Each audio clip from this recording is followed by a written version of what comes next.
বলতে লজ্জা পাচ্ছি, কিন্তু আপনাদেরকে বলি, কারণ আপনার এই শহরের বাসিন্দা। গতকালে নিজের চোখে দেখা কথা বলি, গতকাল নিজের চোখে আমি দেখেছি যা, এক চোখের এক পলকে যা দেখেছি, এক পলকে, এই যে এবার তাকালাম এতটুকু। আমরা আসছিলাম যে পূর্বাচল দিয়ে মাহফিলে যাব, আমরা চাঁদপুর যাবো ওদিক থেকে। গাড়িতে বসে আমরা সাধারণত কি করি, বই পড়ি বা ফোনে কথা বলি বা পরিবারের খোঁজ খবর নেই। গাড়িতে বই পড়তে পড়তে চোখ লেগে যায় না অনেক সময়, তো চোখটাকে রেস্ট দেওয়ার জন্য জাস্ট একবার গ্লাসটা খুলে বাইরে তাকিয়েছি। পাশ দিয়ে একটা গাড়ি চলে গেল, একটা উবার টাইপের একটা গাড়ি চলে গেল, ড্রাইভার গাড়ি চালাচ্ছে।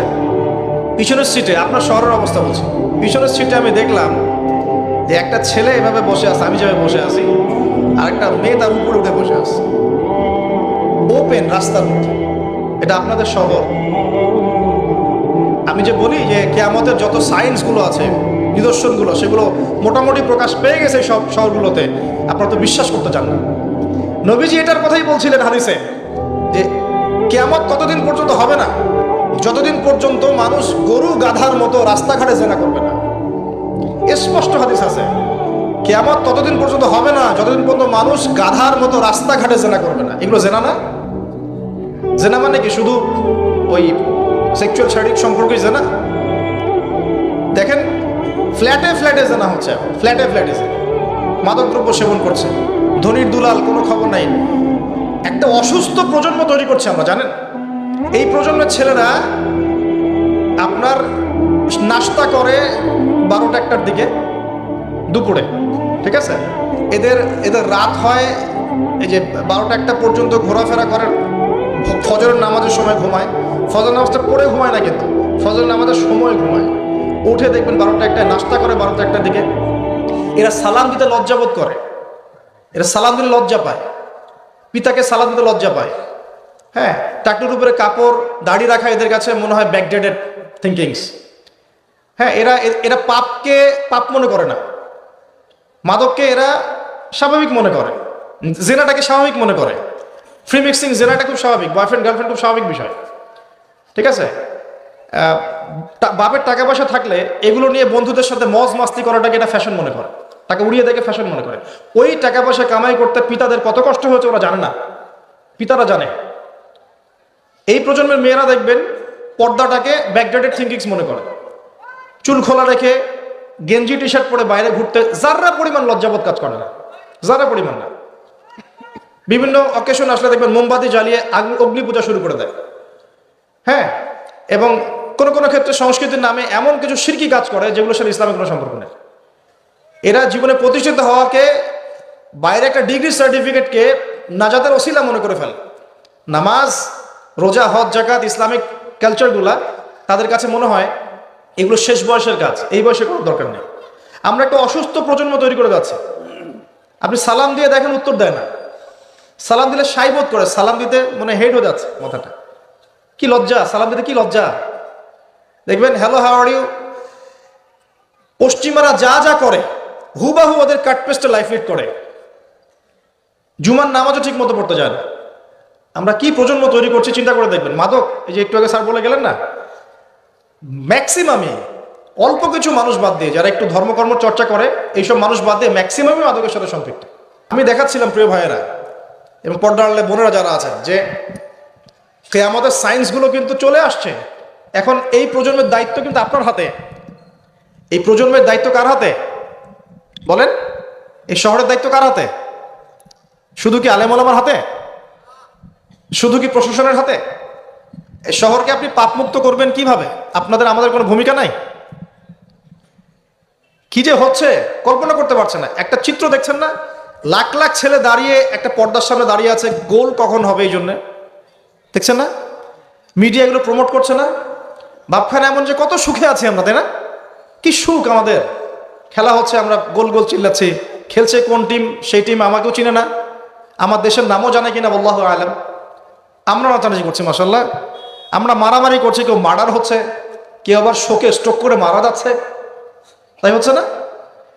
তো এমন কেন জাতিগতভাবে আমরা এমন কেন হলাম? জাতিগতভাবে আমাদের কোনো ব্যক্তিত্ব নাই, আমাদের কোনো গায়রত নাই। আমাদের তো যুদ্ধের হিস্ট্রি আছে, আমাদের বীরত্বের হিস্ট্রি আছে, আমাদের ভাষা আন্দোলন হিস্ট্রি আছে। দেশের কনসেপ্ট বাদ দিয়ে ইসলামিক কনসেপ্টও যদি বলেন, আমরা তো তারেক বিন জিয়াদের উত্তরসূরি, বিন কাসিমের উত্তরসূরি, খালেদ বিন ওয়ালিদ, উমর ইবনুল খাত্তাবের উত্তরসূরি। আমাদের কোনো গায়রত নাই? পশ্চিমারা একটা কিছু লঞ্চ করবে, সবাই নাচানাচি করবে, আমরা সেখানে গা ভাসিয়ে দিব। কিছু কিছু মুসলিম কান্ট্রি ওগুলোতে জয়েন হবে, আমরা মনে করবো এটা হালাল হয়ে গেল। অনলাইনে দেখলাম একজন লিখেছেন, আরেকজন বক্তব্য দিচ্ছেন, রাসূলুল্লাহ সাল্লাল্লাহু আলাইহি ওয়াসাল্লামও তো নাকি তার স্ত্রীর সাথে খেলাধুলা করেছেন। রাসূল সাল্লাল্লাহু আলাইহি ওয়াসাল্লাম তার স্ত্রীর সাথে দৌড় প্রতিযোগিতা করেছেন রাতের অন্ধকারে। মসজিদ নববীর মধ্যে ঈদের দিন উৎসব পালন করা হয়েছে নববীর মধ্যেই। এটার সাথে আপনি ফিফার দলিল টানছেন? এটা দিয়ে আপনি ফিফাকে জায়েজ করতেছেন? এখানে তো জুয়া হচ্ছে। একটা মুসলিম কান্ট্রি কাতার যা অ্যারেঞ্জ করেছে, এই অ্যারেঞ্জমেন্টটা অন্য আগের সব অ্যারেঞ্জমেন্টের চেয়ে বেটার, কারণ সে তার মধ্য দিয়ে ইসলামের প্রচার করার চেষ্টা করেছে, সে তার জায়গা থেকে চেষ্টা করেছে। কিন্তু মন্দের ভালো, এর চেয়ে ভালো কিছু করা সম্ভব ছিল না এখানে। সে যতদূর পর্যন্ত পেরেছে ট্রাই করেছে, এবং সে কিন্তু ছোট রাষ্ট্র হলেও অনেক বড় বড় ওয়ার্ল্ড অ্যাফেয়ার্সের বিষয়ে সে মাথা ঘামায়। আমাদের ঢাকার সমান আয়তন হবে কিনা সন্দেহ আছে, ঢাকা বিভাগের সমান হয়তো আয়তন হবে। সে ওয়ার্ল্ডের বড় বড় জিও পলিটিক্যাল বিষয়ে সে মাথা ঢুকায় এখন। হ্যাঁ, সে তার সর্বোচ্চ চেষ্টা করেছে, কিন্তু এর মধ্য দিয়ে যে সারা বিশ্বে কোটি কোটি যুবক তাদের হায়াত নষ্ট করছে, তাদের যৌবন নষ্ট করছে, তাদের রাতের ঘুম ইবাদত নষ্ট করছে, হ্যাঁ, আপোষে ক্রন্দলে লিপ্ত হচ্ছে, বিধর্মীদের কালচার ফলো করছে, ওদের ফ্ল্যাগ টাঙাচ্ছে। আমার দেশের মধ্যে, স্বাধীন সার্বভৌম রাষ্ট্রের মধ্যে অন্য একটা রাষ্ট্রের পতাকা তুলবো কেন? আমার গায়রত নাই? ওরা কি তাদের দেশে আমার পতাকা তোলে কিনা? আমাদের ব্যক্তিত্ব কোথায় চলে গেল? তো এগুলোকে আমরা টেকনিক্যালি আবার মিডিয়া দিয়ে জায়েজ করার চেষ্টা করছি, যে নবী সাল্লাল্লাহু আলাইহি ওয়াসাল্লাম তো দৌড় প্রতিযোগিতা করেছেন, হ্যাঁ, তারপরে মসজিদ নববীর মধ্যেও তো এরকম খেলাধুলা হয়েছে। এগুলো ছিল চিত্ত বিনোদনমূলক। যদি আমি একা একা সকালবেলা উঠে ফজরের নামাজের পরে এই মাঠটাকে 10 রাউন্ড দেই, এটা আমার জায়েজ না জায়েজ? এই খেলাকে কেন্দ্র করে তো জুয়ার আসর বসাতে পারবেন না আপনি। এটাকে কেন্দ্র করে তো সমকামিতা প্রমোট করতে পারবেন না। এটাকে কেন্দ্র করে আপনি lakh lakh billion billion dollar খরচ করতে পারবেন না তো। অথচ আপনার পাশেই প্রতিবেশী রাষ্ট্র ইয়েমেন না খেয়ে মারা যায়, আমাদের পাশেই মিডল ইস্টের পাশেই প্রতিবেশী রাষ্ট্র সিরিয়া না খেয়ে শিশুরা মারা যাচ্ছে। প্রতিবেশী না খেয়ে থাকে, আমি পেট ভরে খাই, আমি মুমিন নাকি? প্রতিবেশী না খেয়ে থাকে আর আমি পেট ভরে খাই, আমি কি মুমিন নাকি? আর সারা বিশ্ব এই দিকে মানুষকে ফোকাস করে রেখেছে, বিশ্বের একটা অংশ এই দিকে ফোকাস করে রেখে তাদের এজেন্ডাগুলো ঠিকই বাস্তবায়ন করছে না। রমজান মাস আসে, দেখবেন রমজান মাস যখনই আসে দেখবেন যে নির্যাতন বেড়ে যায় উম্মার উপর।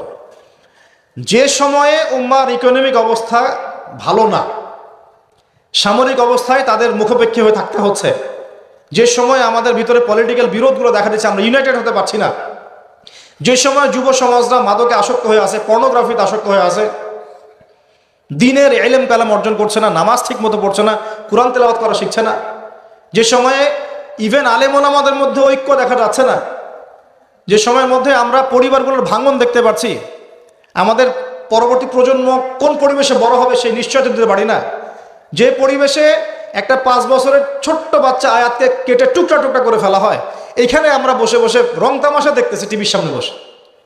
এই সমাজটা পরিবর্তনের দায়িত্ব আমাদের কারো ঘাড়েই নাই? শুধু কি পলিটিশিয়ানদের দায়িত্ব?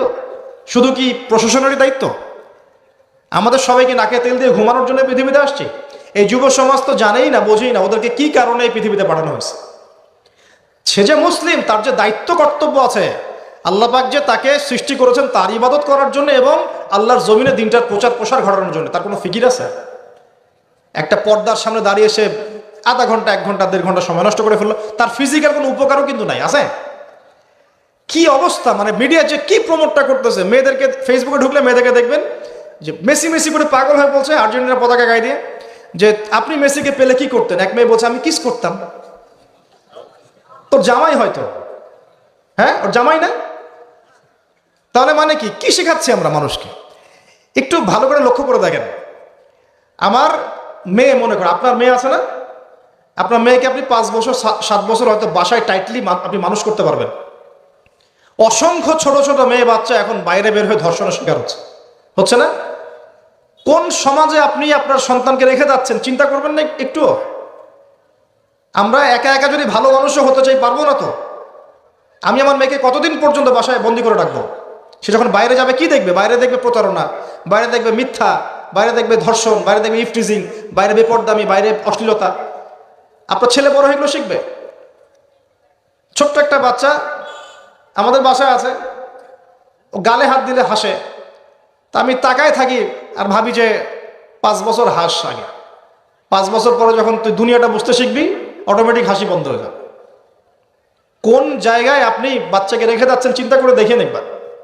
একটা ছোট্ট বাচ্চার ইজ্জতের কোনো গ্যারান্টি পাচ্ছি না আমরা। মানুষ কোন জায়গায় চলে গেছে দেখেন।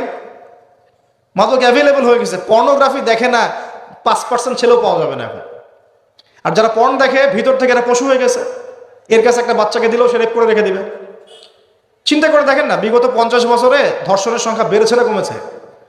কি পরিমাণ বেড়েছে? বেড়েছে কি পরিমাণে? পর্নোগ্রাফির পরিমাণটা কি পরিমাণ বাড়ছে? মাদক কি পরিমাণে বেড়েছে? এখন এই দায়িত্ব তো শুধু প্রশাসনের না, শুধু পলিটিশিয়ানদের না, আমরা সবার দায়িত্ব আছে তো। আমরা যদি যার যার জায়গা থেকে দায়িত্ব পালন করতে আজকে পিছুপা হয়ে যাই, বিশ্বাস করেন আগামী 10-20 বছর পরে আমাদের সন্তানরা একটা ভয়ঙ্কর বিশ্ব দেখবে আসে। ওরা এমন একটা বিশ্ব দেখবে যার দুঃস্বপ্নের মতো কল্পনাই করে নাই। আল্লাহ আমাদেরকে বোঝার তৌফিক দান করুন।